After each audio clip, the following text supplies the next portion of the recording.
aider bébé à s'asseoir, à ramper, puis enfin à marcher. Bonjour, je suis Alexandra Taclé, experte dans le milieu de la petite enfance depuis 2007 et conseillère personnelle en développement personnel spécialisée dans les relations familiales et sentimentales. Et aujourd'hui, je suis là pour vous aider, vous les parents. Aujourd'hui, nous allons parler des acquisitions motrices de votre enfant.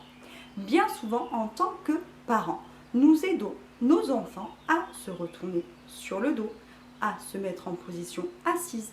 Nous les aidons même parfois à marcher. Chers parents, vos enfants sont des bipèdes et sont naturellement conçus pour acquérir la marche. Cependant, il va leur falloir passer par certaines étapes que nous allons voir ensemble. Mais avant toute chose, je vais vous demander de mettre un petit pouce bleu à cette vidéo et à vous abonner à cette chaîne si ça n'est pas encore fait. Voici quelques étapes avant l'acquisition de la marche et la manière dont vous pouvez aborder les choses avec votre enfant pour lui faciliter la tâche.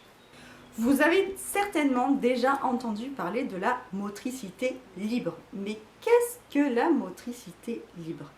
Il s'agit de la manière avec laquelle vous allez permettre à votre enfant d'expérimenter par lui-même et seulement par lui-même ce qu'il est capable de faire. Ça veut dire que seulement par votre présence, vous allez mentalement accompagner votre enfant dans ses acquisitions. Non pas physiquement, mais seulement par votre présence, sans le toucher, seulement en l'observant. Il faut savoir qu'un enfant est capable de se retourner seul du dos sur le ventre et du ventre sur le dos vers l'âge de 3-4 mois. Il est également capable de s'asseoir seul vers 7 mois et d'acquérir la marche à 15 mois. Certains un peu avant, d'autres un peu après, à chacun son rythme. Il s'agit là d'une moyenne. Mais vous, en tant que parent, pour favoriser au mieux l'épanouissement moteur de votre enfant, je vous conseille de lui laisser un maximum d'espace autour de lui au sol et de le laisser un maximum pieds nus pour lui permettre d'aller vers de nouvelles aventures et découvertes. Cela l'encouragera et augmentera la confiance qu'il a en lui et lui permettra alors de faire de nouvelles acquisitions. Je vous conseille d'éviter tout transat et toute chaise haute, sauf au moment de la digestion, bien entendu, et d'éviter aussi les yupalas.